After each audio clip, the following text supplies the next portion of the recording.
All right, today's special guest, Fan from Tidal Gardens, and today's topic is a theme tank as opposed to mixed tanks. Kind of like an evolution, if you ask me. But this is an argument, you said, for several moderately sized aquariums rather than a single giant aquarium. What do you mean? Right. So I get that most folks tend to only have one aquarium. Mm-hmm. They have a single main display, and as a result, you end up collecting all your favorite stuff. So it's going to be the hottest new chalices, torches, frog spawn, whatever it is. Your fanciest acros. But what tends to happen is you gravitate to more of like a visual sameness across everybody's aquarium, because mixed reefs are by far the most popular types of aquariums. Mm-hmm. And this is kind of a thing that I've borrowed from like the freshwater world, where the freshwater guys have no problem committing to a single visual theme to a tank. Yeah. So it'll be only red discus or something like that. Well, even the planted ones where they create a very specific, style, like it's a mountainscape or it's a woods or something. And they hard commit to that aesthetic. Mm-hmm. And in the reef aquarium world, we tend to not do that. There's very few of these like truly like restricted theme aquariums, and they can be striking displays on their own right. So I was thinking that instead of having one giant mega show tank, it's like if you have those resources, space it out over 3 or 4 different tanks, but have like a dedicated theme to it. I had this in my office for a little bit. It was 360 cubes instead of a 180. One of them was LPS and one of them was SPS and one of them was like softies and your polyps and stuff like mushrooms and nice. And then you could create aquascapes that featured each one of these and the different animals in there. But literally when I thought about it, I was like, I know a lot of people don't have the space for this, like for 3 big giant tanks, but 360 cubes is like largely the same thing, and I can create like collections and like, to be frank, like a mixed tank doesn't look anything like the ocean, like you look in there, like you're mixing corals that are found at 10 feet with 40 feet. Yeah, that's definitely true. Yeah, care-wise, and I think that especially if you keep Acropora as a part of your mixed reef, mm-hmm. your husbandry techniques are going to skew towards keeping them alive, because they're by far like the most challenging in that mm-hmm. regard, short of like some non-photosynthetics or something crazy. But so if your husbandry techniques trend towards Acropora specifically, other corals can adjust, but almost everything else is kept at, in some way, some suboptimal level. Like there's a lot of stuff that don't need nearly that kind of flow, not nearly that kind of light. Not only not need, they will like, either struggle or die. Yeah. Yeah, struggle to just adapt to. Yeah, it's because they don't find these things. Like, if you took a Euphyllia and you moved it up, within like on the crest of a reef, man, it would probably die. It's not like really going to tolerate that kind of crashing waves on it, mm-hmm. turbulent action. Like it's kind of like it's more used to currents, and changes. And to compensate for that, it's going to shrink to like 1/5 of its possible size. Doesn't collect as much light. Yeah. Yeah, it's true. So we got a bunch of them today, a bunch of different styles. Some of this is about biology and doing what's right for the animal, but a lot of it is more about like an evolution. It's about, how do I create a visually stunning display that is a little bit different, than you would normally see, something a little bit more visually powerful in some cases. And also, how do I create a collection that shows the variance and nuances of all of these animals? Starting with Euphyllia and fimbriaphyllia. Did I pronounce that? Or fimbriaphyllia. Yeah. Fimbriaphyllia. So for you coral classification nerds out there. So that is torches, Euphyllia, and fimbriaphyllia is hammers and frog spawn. I actually had to ask him today. Like fimbriaphyllia, so that would be your frog spawn and torches. Frog spawn and hammers. Yep. Right? Okay. So I'm not sure how critical it is that we divide that up, but if you want to be in the know, go ahead. Okay, so on my channel, I made a specific show tank, and I called it like the Euphyllia show tank. Mm-hmm. And it was a mix of all 3. And just from hobbyists, we do get the question, can Euphyllia all be kept together? And at the time, Euphyllia meant all 3 put together. And I would always say, yeah, probably, but it's not the best practice. You don't want them all brushing up against each other. Well, once they got reclassified, I don't know why like a little light switch went off in my head, but I noticed that, yeah, torches definitely want to fight the others more. Like hammers and frog spawn, not so much. I mean, it's not great that they're touching, but it's not that bad. But torches are actively aggressive. And so just in, sorry? There's why. Yeah, and in that specific Euphyllia show tank, we ended up kicking all the torches out. So it then became just a hammer and frog spawn tank. And it was kind of like a fun exercise to then go track down that many more interesting color morphs of just those two. Because there's some baller torches out there that had to be kicked out. And so I had to replace that somehow visually. And so that gets you looking at wall hammers rather than branching hammers. And there's all kinds of like different species within that give you like really cool color morphs.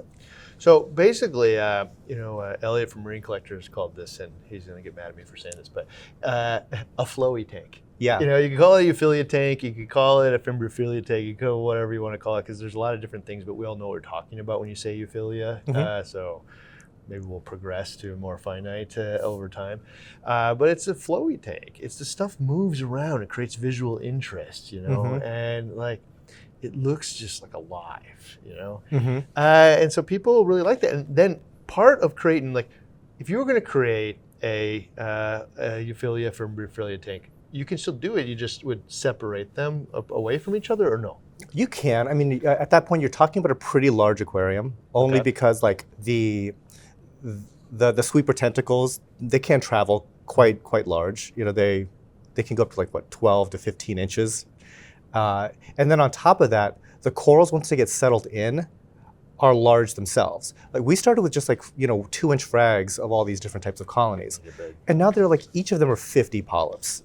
And I guess like that's another cool thing that that's nice about this style aquarium, is that it is so space consuming that you don't necessarily need 15 different types. You need like 5 types and just let them grow big, and it's a striking display. And so I heard this once, actually this year, which was like that some of these corals that fight with each other are, it might be a hammer, and you just think that like hammers should get along with each other, but a hammer from Australia and one from Indonesia might actually fight with each other because they're like, subtly different. Yeah. Have you found that? Yeah, it's possible. I think you can always, in general, you want to give corals as much room as possible, right? In this particular aquarium, they are up against each other and not killing each other. So I guess take the small victories where they come, I guess. Yeah. So this is one of those things, though. There's so many of these corals, and so many people have love affairs of these types of flowy corals that you can create a really cool display. This is another one that I recently got kind of a love affair. Well, and again, think smaller tank. Don't think I'm going to fill up a 120 or 180 with all of this stuff. How do I display this stuff on a smaller level in a really cool way? And the next one is a Goniopora show tank. I had no idea until I started collecting them how many variants there really are. Yeah. And so I started this hobby in like the 90s. And at that time, Goniopora were considered like an impossible coral to keep. Like this is a doomed animal. You buy this thing and in 6 months it's guaranteed to be dead. And progressed all those years to now, and it's one of the most popular large polyp stonies. And it's a coral that I wouldn't necessarily even say is expert only or anything like that. I think it's just another LPS. So like our advancements in husbandry, and just like the quality of the species being collected now are just a lot more robust. Handling. And a lot of stuff is aquacultured, and that also lends itself to a lot more of that stability. So these days, yeah, you can absolutely have what used to be like an impossible dream of an aquarium. And then on top of all that, what you said is there's 100 different crazy, amazing color morphs to go out there and collect. The part about this that like you don't grasp until you do it is I could get 6 different color morphs of these things, and if I just like a typical mixed tank and just like plop them all over the place and try to like spread it out, I wouldn't be able to see the differences. I just wouldn't, like the eye just doesn't able to capture that contrast. But if you put them all in little gardens around each other, like, or in the same tank in this case, you will see like, wow, man, like the glitter one, like I wouldn't capture the glitter if it's just lost in it. And I paid a lot of money for that thing, but if I put it next to all of the other ones, you see the differences in subtle shades, and you get to like capture like kind of the magic of the ocean and life and like how it evolves to create all these different variants of itself that you just could not appreciate until you create these kind of like garden tanks. Mm-hmm. Yeah, because I think visually they can just get lost in just a tank that's a mixed reef full of just rainbow stuff.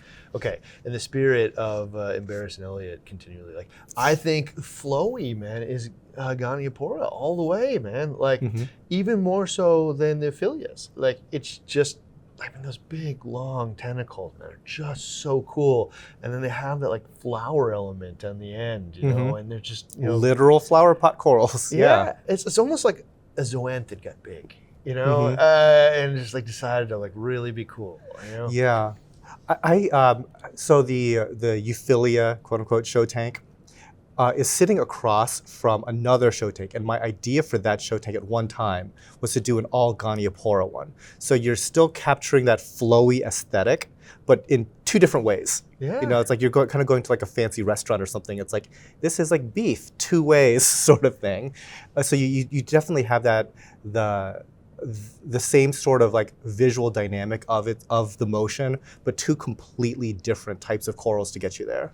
So we are doing not small displays here. We're setting up a bunch of tanks for the next 52 series, but we're definitely going to put areas like in these tanks that really highlight the variance of them, and so you won't see them scattered all. Like this is dedicated to this animal, and we'll hopefully build the aquascape and flow and stuff around it, so you're not just like trying to mix it all together. Like we designed this area of tank for this thing. Right. And to the best of our ability anyway. But yeah, I just love the variants. Okay, so I mean, this one is an obvious one. Lots of people do it. It's an Acropora SPS tank, right? This is a very specific style of tank. This one's more common, but also cool.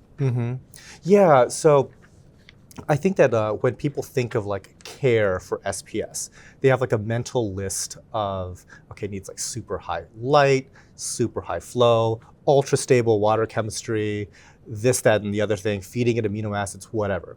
And what you're really describing is like care requirements specifically for Acropora, because I promise you Pavona does not care about any of this stuff. Like it's these, Montipora probably doesn't care about a lot of this stuff. So in that sense, having a dedicated Acropora only system does have its benefits, because you can design it in such a way to have all of these pretty excruciating requirements met. And then when it comes to like the selection of Acropora, I mean, that's a universe of possibilities at this point. There's so many different types. And it's one of the few corals that people are dabbling with like sexual reproduction and coming up with like bizarre swirls of hybrids and things like that. It's a really cool, it's a hot coral right now, but it's trending up even in interest and in design. I mean, they used to be hard, but like all the challenges that made it hard, like chemistry and lighting and stuff, like most of all that stuff's been solved in a way that just easy to replicate now. Some ways harder, but not really. Like this still can be done. Like you don't have to be a super advanced person, right? And there are so many different color rates. But what I said here was an SPS or Acropora SPS tank. But what you're really talking about is scratch the SPS. It's an Acropora. It's an Acropora tank. Yeah. Very specific to this one species of animal and highlighting it. And in fact, when you go out and like search for, like award-winning SPS tank, most of them actually look like what you just described. Is they aren't just every SPS coral known to man. It's these, colonies of Acropora, and the color variations, like almost little like bursts of color and all over. Like they're so well cared for and craft, like almost like bonsai, to create this visual array of color. But they're all Acropora. They're not just everything known to man. And when you hard commit to just Acropora, you can do stuff that you would never consider doing for a tank that has anything else in it. So like back in the day, I've seen people use like 1,000-watt metal halides in a shallow aquarium over just acros. Like it's probably every bit of like 2,000-3,000 par where they are. Also, I've seen an outdoor aquarium in Hawaii that was just going off of like Hawaiian sun, and that's 3,000-4,000 par. And those acros, they looked like they were glowing in daylight.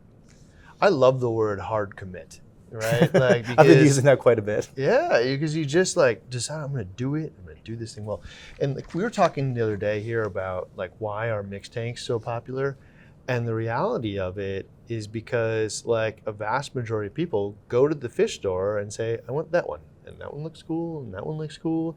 And it wasn't like really intentional, other than I'm just like creating a collection of animals that I like, right? It wasn't, you know, anything specific I was trying to achieve. And so the conversation that I think you're hearing today like might sound foreign to a lot of people, because this is like the next level. Like I've done the mixed tank. I've maybe even done the mixed tank 3 times. Now, man, how do I, you know, take that to the next thing? And how do I craft an artificial environment that is very specific and hard commit to providing the right thing for this Acropora or something else? Yeah. You know, like even with the Euphyllia, I can now hard commit to producing the perfect amount of light and flow that allows them to get the right type of puffy and the right type of sway, you know, and I'm hard committed to that. Love that term.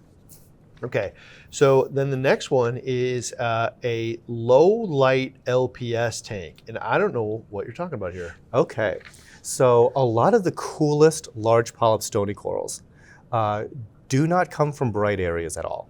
They come from cooler waters even. And a lot of what displays like their peak health in a mixed reef kind of gets lost. So you might have stuff that doesn't quite extend well. It might be slightly undercolored. There's just some aspect to a mixed reef that doesn't lend itself well to some of these things. So for example, specifically, I saw a tank that had gorgeous scolies, gorgeous Cynorina, gorgeous Acanthophylia. And I was like, what is it about this specific tank that I thought was so nice? And how are they getting these results? And it was because they kept it in nothing more than 50 par, only blue, not another color in there. And they kept the temperature at like 72 degrees. It was cold, yeah, because it is a low light, deeper LPS tank. I never really thought about it in that spirit of the lower the par, likely, probably not always, but likely lower the temperature. And in fact, there's no real data on this, like in reefing, because it's an artificial environment, but I've always questioned whether or not 78 degrees is really the right temperature. Like, where did we get that from? I know it's like the average ocean temperature and stuff, but is it like really the average of where this thing was collected? Because I'm not so sure. Yeah, and that can get into like a murky like rabbit hole, because sometimes it's like, well, this thing says it came from such and such place, but in reality, it was collected at a different spot and it was kind of held in this kind of neutral area first, and then so like it gets lost in the sauce. But and I guess this is an aside, but this is why I encourage people to go diving more, so you actually see these things in the wild. You might be surprised at what you find in the ocean, how they really look and where they live. Large polyp stony, low light, specific, like fungids, like the plate corals. Like I always thought that just from seeing them in home aquariums that you put them on a soft sandy substrate. In the wild, it is like the gnarliest rubble, like aggressively, you don't even want to step on this rubble, you might hurt your feet type thing. And that's where these things are found. Well, that would probably allow water to get underneath it. Yeah. You know? Because I haven't had luck with those things in the past. I actually, didn't have luck with like 3 of them, and then I just kind of gave up. Like, I don't want to kill animals. But now that you're saying that, like lower light, potentially cooler water placed on, intentionally on rubble, might try it again. Yeah, it's these little tiny details, and they're counterintuitive. Oh, that's fascinating. You know, one of the things that comes to mind to me is in my very first tank, I had like a love affair of Blastomusa. Like I just really liked that coral, right? Like, and I liked the different variants of it, and specifically the, you know, like the forgetting the species of it, like the red puffy one, right? Like green center, you know. Oh, it could be like a Welsie? Yeah, Okay. I'm sorry, space that. So, but I was like trying to put it in the light because I thought that it liked light, and I was just killing it. You know, and just like everywhere I put it, man, it just killed it. And like that I would later learn, the more you move it, the more you're gonna kill it too. But then I watched your video, right? And you're basically like, put it in the dark. Yeah. You know? And then I did that later on in life, and I'm like, these things just thrive in areas where I would have never thought they would. Yeah. You know?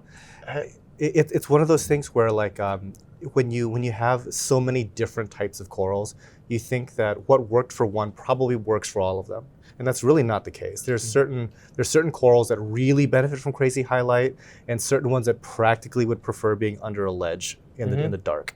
Yeah. Well, and then if you have this tank, man, you're going to hard commit. You know, like I'm going to create this environment that's specific to this. Love it. Okay. This is another one I've seen done here, but I haven't actually done this myself, which is a non-photosynthetic coral tank. Okay. So whole thing, hard commit to this. Why does it look cool first? So there's a lot of really, really amazing corals out there that are non-photosynthetic. And unfortunately, non-photosynthetic corals are inherently difficult. Like they're like the fact that you have to feed them the right things in the right quantities, and then on top of that, make sure that that feeding doesn't sabotage the entire aquarium, because it's a lot of food input. But some of the most dazzling corals you'll ever see are going to be these non-photosynthetics. You might think, well, they might just be bland. They're not. So like sun corals, that's a very easily accessible one. The brightest yellow imaginable. I mean, you see at the zoos, right? You go to like, they're super common at like zoo displays. Yeah. Where there's just, you A know, wall. hundreds or thousands of them. Like it looks unbelievably cool. And they get big and fat when they're well taken care of. So what do you feed these things, by the way? I mean, I just have fed particulate foods and everything. Yeah, but, well, like, what would you do? So Tabastria, sun corals, very easy to feed. You can feed the mysis, they'll eat pellets, like any number of things. The key is to consistently keep them fed, and also don't turn them into vending machines. Because what tends to happen is fish figure out that you're feeding these corals, and if they beat these corals up, it'll spit out the food. So you kind of have to play this game of like finding the right fish so they aren't going to harass the coral, because you're feeding them so much. They know. Hard commit. Yeah. You know, you're making choices now. Yeah, so you can't have fox face, long story short. Okay. But so like feeding them is easy. It's a matter of making sure that you get them onto your feeding schedule and to target feed them pretty much daily. Like when I had the best success with them, I was feeding several times per day. Directly onto them to make them have their feeding response. Similarly, there's like Balaenophylia, which are kind of like a more pink version of that. There are like fathead dendros that are like even imagine like a really big Tabastria is kind of like that.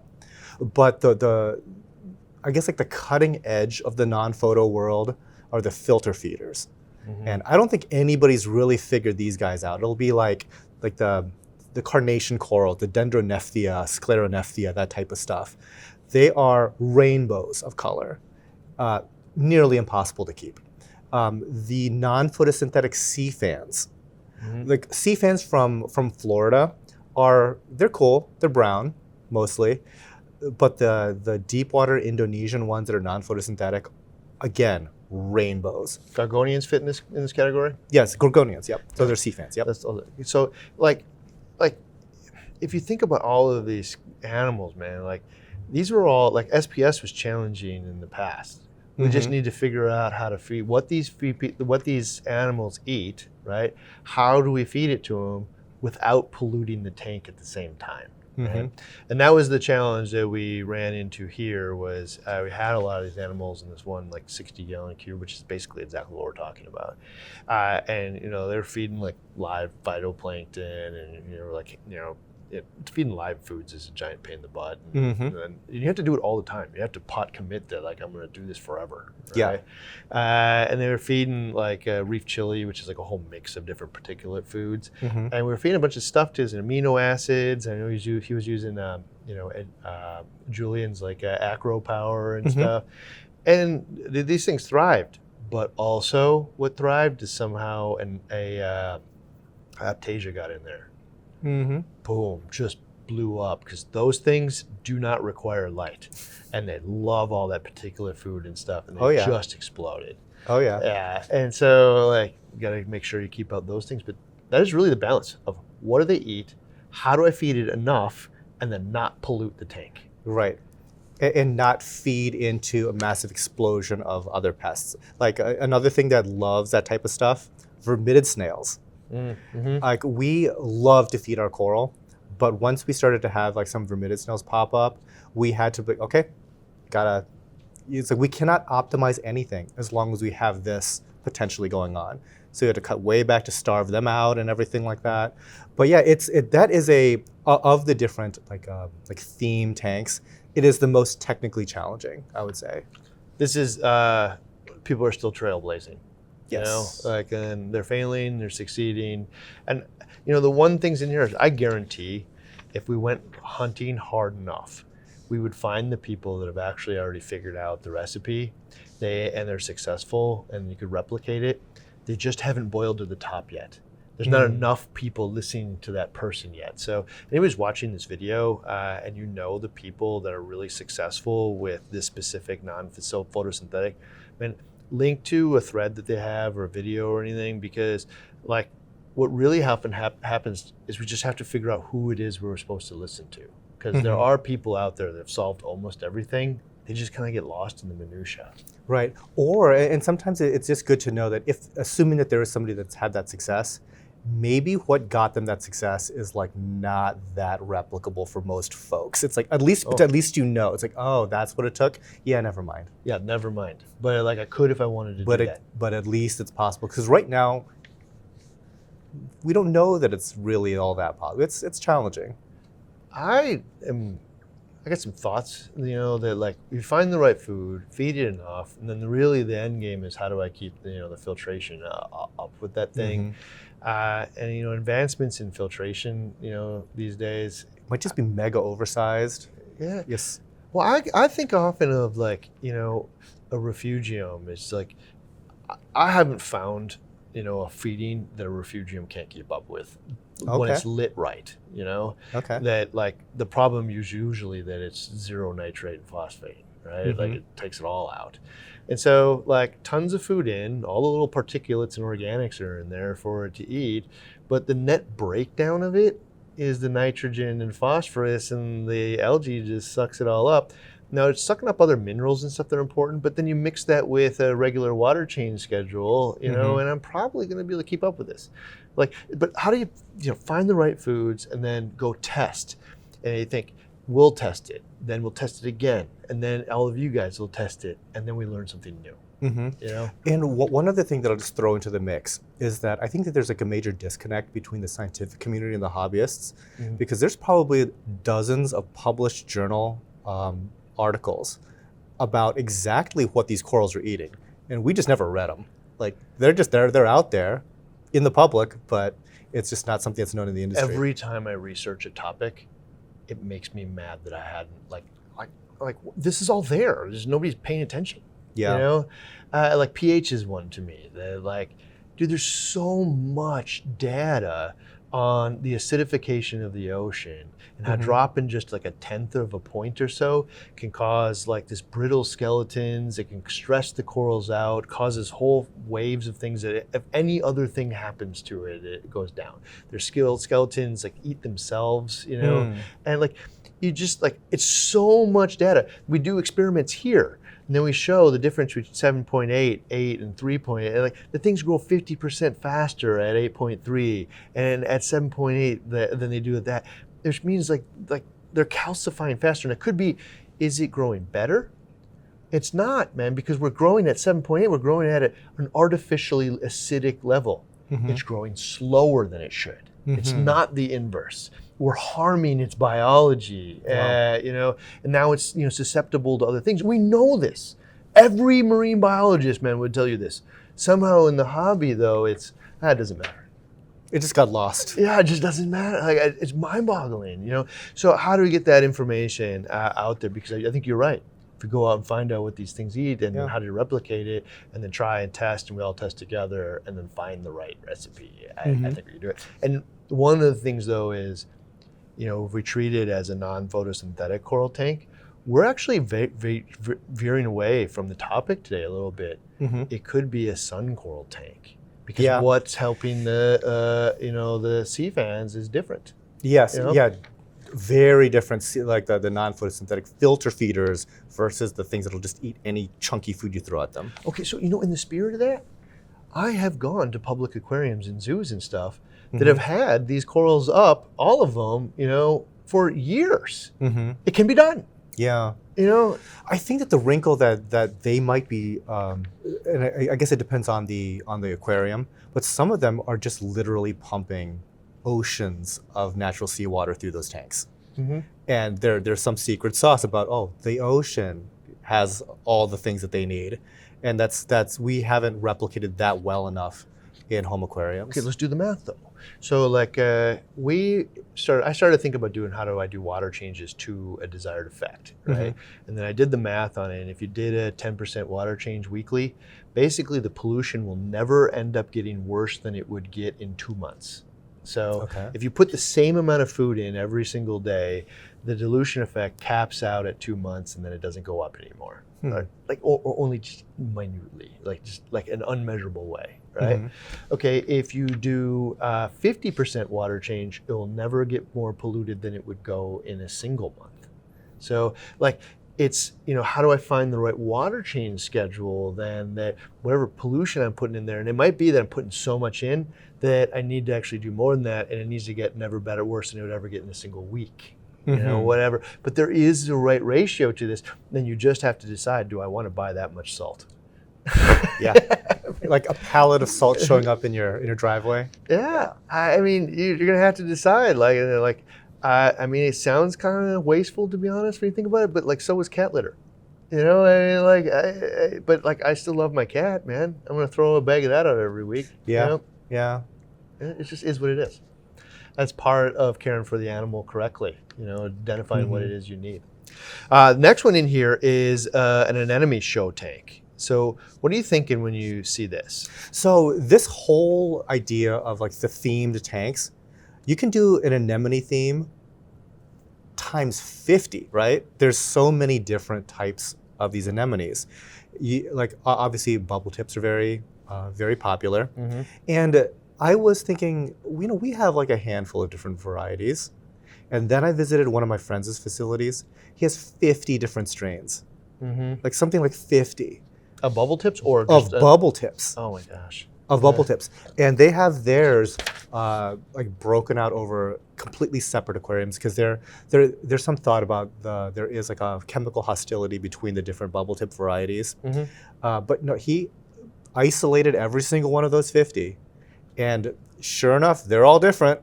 We found that here, by the way. I tried to mix green ones and pink ones like forever, right? And every single time, man, the green ones always die out. Yeah, I've had the same experience. They'll do just fine if you had only green ones. But if you mix them together, man, you might think they're the same thing, but they don't like each other. No. And the red ones always win. And it's not. And did you think that it was like a stinging thing, or was it just like a chemistry thing? Don't know. Yeah, you know, but like I would actually, I mean, it's been a while, right? This is like the clownfish harem tank that we were talking about here. But like, I feel like we put them in different areas where they weren't touching each other. Don't quote me on this though, but like, it could very easily be. But then the answer to that is carbon and ozone. You know, like to break down those toxins that they put out, you know, that, you know, they're in the wild, and they're like, all these corals are releasing something that's basically stay away from me. And that's why you see all of them have, you know, like an inch, you know, or whatever, a half inch of space between it and the next thing. It's toxin, stay away from me. But it gets diluted rapidly. That's why it only works for a half inch. But in a tank, it just stays there. It circulates around. Yeah, I wonder how effective, now that I'm actually playing with both activated carbon and ozone, I wonder how effective that would be for this specific problem, because I've never really seen a really well mixed bubble tip anemone tank. So it'd be really interesting to take, like, let's say you set up a 60 cube and another 60 cube, have them share the same sump, you know, and then see, can I get these green ones to grow in the same one as the rose ones? Yeah, Because could be an experiment. that's the answer. And then if its answer is no, all right, well, now let's try some activated carbon, which should absorb those toxins, or conversely, use some ozone, which would break those toxins down, you know? Yeah, that's an interesting idea. And I want to know so bad. Yeah. Because the answer is in here. But there are other anemones in the mix. And one of the ones that I've never done, that like every single time I go to like a Reefapalooza, like I want to do the rock nems. Okay, You know? Because they create such a powerful, colorful display that's would be difficult to create in almost any other way. Yeah, they are, I'm thinking, I think it was like the first time that I ever saw those, especially the ones coming from the Florida area. They're so colorful. Yeah. And because they're more local, they're really not that expensive in the grand scheme of things, you know, because You can't buy that type of color for that cheap. and they're easy to care for. Like on top of all of that, they're very beginner friendly, and in some cases they spawn in captivity. They've spawned at our facility, for example, and very seldomly, but you can get little babies, you know, pop up, and they're cool. They're definitely a cool animal to mess with. Another anemone that I love, that you really does kind of need a species specific tank for, are like the carpet anemones, because they're so good at catching fish. So you almost are limited to like certain clownfish and certain like symbiotic like shrimp and stuff like that. But to have like this rolling giant, magnificently colored carpet is like really cool. We're talking about building one of these tanks. You know, I want to, you know, I don't know if we'll use the carpet or not, but like how do I build a clownfish tank that isn't just bubble tip? Like, because the bubble tip is a cool but easy way out, right? But like they don't live these things in the wild, right? So how do I create something that actually, like, if I put my face down in the water, what would I see there? You know, and then create that. And what it is, you know, one big powerful animal, you know, and then they live in it. But you can't put other fish in there because it will eat them. They're really good at catching fish. They will bump into it, sting it, catch it, eat it. Yeah. And one little word of warning, some people are allergic to carpet anemones. Oh, really? And it can give you a heart attack. Just gonna throw that out there. Oh, wow. Like one time I actually, because they have a very, very, very strong sting. And one time I do remember it grabbed onto my hand. They're very sticky and grabby. And I would have sworn that I felt it like in my chest a little bit. Oh, really? Yeah, and I was like, Yeah. oh, Those that's toxins, not man. good. Yeah. Yeah. So, but I think it's also like a partly like an allergic reaction. Interesting. You know, I had a big blue one at one point in time. And the thing that caught me right away was like, if you have a bubble tip anemone and like you just like shook it, it shrinks down to like nothing. Nothing. It's like it's like almost like a plastic bag of water, right? Okay, the carpet though is like meat. You know, like this is like, it's like a big giant steak almost. You know, like it is this. There's substance to this thing. You know, it doesn't like shrink up the same way. Yeah, and so one time I was vacationing over in like Japan, and we were in Okinawa, and these these carpet anemones are everywhere. And during low tide, like they're just sitting there in open air, but fully fleshed out. Oh, Like they don't care. Like for like 5 hours in low tide. Wow. Yeah, just fully, just still spongy and everything. Okay, I have not a working theory. There's some of the other people I've talked to, but I'm not going to lead it here. People have trouble with carpets, and I'm going to butcher this, but the Ritteri, yeah. Ritteri, Heterectus magnifica or whatever, yeah. Okay, so people have trouble with these things. What's the solution? I have a potential answer, but I want to hear it out of you first. Okay, so I've never personally have kept one. Okay. I've thought about it many times. I always heard that the the main sentiment was like crushing flow and tons of light. Okay. Those are like the two like variables that I constantly keep hearing about. Okay, you know what? Okay, I got two things here. So one of the coolest pieces of advice that I've gotten recently is if you want to know the answer to some of this stuff, Google it and look where it lives in the ocean. Right? And I even use things like Shutterstock, which is like made for videographers, but there's tons of video out there. So look for this animal and then watch, what kind of flow that it's found in. Watch what kind of depth it's found in and what environment it's in. And if you don't know, that's a good starting point. Sometimes we can actually improve on nature in our aquariums and do better than we would do in the ocean. But if we're not being successful, that might be a good starting point of like, is this thing like, for instance, the first thing that came to mind is if that carpet can live in the open, exposed to the sun, without any water, overlighting this is impossible. Impossible. Like it might be possible, but you can't do it. Yeah, I mean, not cost effectively. No. Yeah, impossible, man. And so I don't know that it doesn't mean that it needs that much light, but it definitely means it can tolerate it, right? Okay, then, I just think of like, how do we translate that information? But one of the things that I was recently told by more than one person, antibiotics is the answer. That these things they don't handle transport very well. They don't handle being taken off of the rocks and little nicks in their foot and stuff very well. And so using proactive things like Cipro and stuff before you put it into the tank. Curing, the wounds that it has or infections that it might have, because this is like, again, it's not a bubble tip. It's a more fleshy animal. Yeah, and actually that kind of ties back into what might be happening in the wild. Is if you expose some of these things to like very, very, very shallow water or just open air entirely, they're getting a lot of ultraviolet from the sun. And so that might have like an antiseptic effect for these anemones that then once you put them into your home aquariums might struggle with these pathogens that now aren't getting checked by direct UV contact onto the animal. Like stuff like that could be in play. I personally don't have the answer to that, but it is interesting to think about. Well, so yeah, how do we find the answer? Like we test and we find out. But I even think what you're talking about, like I was thinking about it as a pre-treatment, that for the wounds it already has, but you're talking about long-term ozone potentially, right?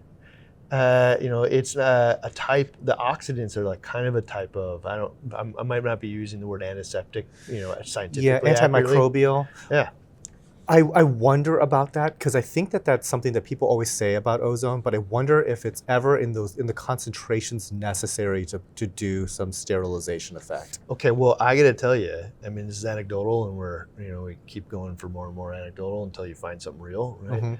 But like, my tank was just riddled with diatoms and dinos. And I know that because I put them under the microscope and I correctly identified them. Turned the ozone on, dude, and I only turned it on for a couple hours a night on Friday. I came back on Monday and it was all gone. Stuff that had been there for a year, dude.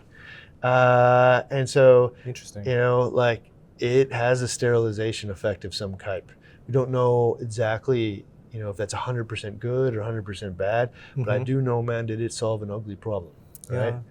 So, and then anecdotal data is data. Well, you saw the experiment that you have running now. Like, there's clearly one of them. The ozone is definitely keeping the cyano and stuff out of it. Yeah, for sure. Right? I love ozone. Don't get me wrong. But yeah. But how do we find the answers? If that's the answer, is how do we help these things fight off whatever it might have been fighting off because it was exposed to UV? Now, this is just like a guess, But like that's how we learn something is we just keep guessing. But in that same spirit, anemone show tank, you can really highlight all kinds of cool things. Let's learn something because I got a theory that if we find the right thing, like the Ritteri anemone will not be an expert only thing. It'll just be do these three things. Like I think about the clownfish harem tank. I was told that was impossible. I was told you can't have more than two and they won't live. I don't know. I went and found one guy that seemed like he was worth listening to. I read all 30 pages of his thread, and then I applied what he did and worked for him, and it worked for me. And we kept How long did you guys keep that tank up? 5.5 years. Did you really? Yeah. And how many clownfish? All of them, man. They all live. Oh, but how many did you start with? 30. Okay, 30. Wow. Yeah. Wow. I've personally never tried that. Dude, and like all I had to do was it was lost in the minutia. Everybody told you couldn't have, more than 2, right? Or they fight each other. Turns out it's true.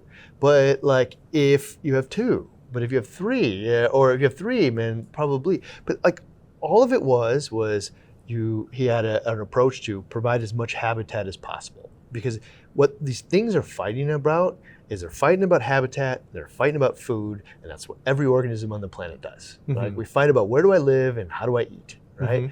Okay, and then I also have to have a place to hide when you're mean to me, right? And so what we did is put 8 million anemones in here. We just like stocked it with as many as humanly possible, and man, we fed the crap out of this. That feeder was going off by the hour. Oh, wow. Okay, and then nutrients was a problem until we put the refugium in. No skimmer was holding up with this. Nothing, man. Like no water change schedule was holding up to it. Put the refugium in, no problem, man. It just sucks up all the nitrogen and phosphorus out of the water, no matter how much we fit. But by the hour, pellets are going this. Well, it turns out fat, hungry people, man, that have a really awesome home don't fight. That's funny. And so it really worked out, but we'll learn something new. Keep doing it. I hope to find out this anemone question, specifically some of the more natural ones in the future. Okay, so show tank that highlights symbiotic relationships is a really cool theme tank. And this is for all the nano lovers out there, because this is that would be the perfect way to observe and demonstrate these types of interactions, because a lot of these symbiotic relationships they're like right on top of each other and they don't require a ton of space, right? So if you wanted to do like a pistol shrimp and goby, like that doesn't take a lot of room. That's a little sand cave, right? Every new person, this is one of the first things you're like, that is so cool. It's really, really cool. Pom-pom crab, yeah, but it's got to be tiny to be able to see it. Exactly, because you put that in your tank, you'll never see that thing again, right? Yeah, it's walking around with little nems on its hands, and then like if it loses one, it tears one in half and has another one, Such a cool creature, but it's so tiny. Or like a porcelain and anemone type crab in an anemone tank. That could be done. What other cool symbiotics are out there? One of the ones I think we're going to build for the 52 series is we're going to build a big giant acro colony, like a really massive one, and then put in 50 chromis. Okay. So you can see that natural, like kind of schooling behavior where they dart in and out, and then we're going to put one big predator tank, fish in there that kind of swims around and creates that effect that they dart in and out. Interesting. And this is something you would see in the ocean. Like it's not 8 million little colonies of acro, man. It's a big one. And like the current thought process is let's go to ORA and because these are like bulletproof corals, right? And let's just order like 60 of the same frag and see if we can get it to create one of these things in a timely fashion. Nice. But yeah, like now I don't think this would nobody would start their first tank this way. But in the spirit of a theme tank, if you had a big display in your house, man, it's got one massive coral in it and 50 of these beautiful, blue chromas swimming around and, swimming together the way that they do. And then there's one cool, like, grouper or something in there, that's swimming around. Like, it creates a visually powerful display and people that came to your house will say, wow, that's really neat. Yeah, that could be very interesting. So, or the grouper is just going to eat them all. Well, so you know what? I've talked to people because that was my first instinct is that he would eat them all. But like, actually, man, like they're the way that they protect themselves in the wild will be the same way they protect themselves in the tank. Likely, they'll be able to live within there in a way that it can't. And here's the reality: is it may catch one once in a while, but like the reality of what the fish food I feed, man, is fish too. And I just need to own that. Like my cat food, like that's chicken. It's another animal. This is the nature. Like it's not a bad thing. This is what happens in the wild and part of the whole thing. Now I don't want that to happen, but if it had it on occasion, it's part of what you would see if you put your face in the ocean. Yeah, like groupers do eat fish. Yeah. And also the same thing here is what I keep being told by some of the people that have attempted this is that you put 20 chromis in there, they'll all pick each other off. If you put 50 in, they won't. Mm-hmm. You know, like it's just aggression dispersal, you know? For sure. And then also having enough habitat and enough food. Yeah. Yeah. Massive colony for that. Yeah. Yeah. So, and that would be like pot committed now too. It's the question of like, what comes first, the massive colony or the chromis or the grouper? And so it might be that we actually have, you know, try to figure out, you know, the sequence of events that is most likely to create this success. Yeah, interesting. Yeah. And the reality is like, I don't want to say this out loud, but we might fail, right? But we'll learn and we'll adapt to it and then we'll find the right answer. Mm-hmm. You know, I can pretty much say that nobody's ever tried that before. So if nothing else, it'll be novel. it was fun. You know, you want the next level. Like, what do we do? You know, how do we find new? So I think of any other symbiotic relationships. So the only other thing I can think of is like there's a really weird one. It's like it's a type of a hermit crab that it almost becomes like a sessile filter feeder, and it burrows into Acropora specifically, and sometimes like Pavona and stuff. But you basically have this little hermit crab sitting in a little den, and it has like filter feeding. Like things. Yeah. And so they're called Pagarita hermit crabs. And you can have like a rock of like a boulder of Acropora, and sometimes they have like the feather dusters and stuff, but some of those feather dusters are actually hermit crabs if you look carefully enough. Oh, really? Yeah. Yeah, and like you would never be able to see that in a big tank, or would never highlight it, but like if you put it in small, you'll go, whoa. Whoa, what the heck are, it's really cool. Yeah. All right, cool, man. Another one in here was only leathers and soft corals, only featuring those. Yeah, obviously soft corals is nothing new, but some of the coolest aquariums I've ever seen are these very daylight colored leather aquariums. Yep. You get like a lot of like the pinks and like the tan pastels, but under basically like yellow light. Because I mean, so much of like the mixed reef world, it trends so heavily blue actinic these days.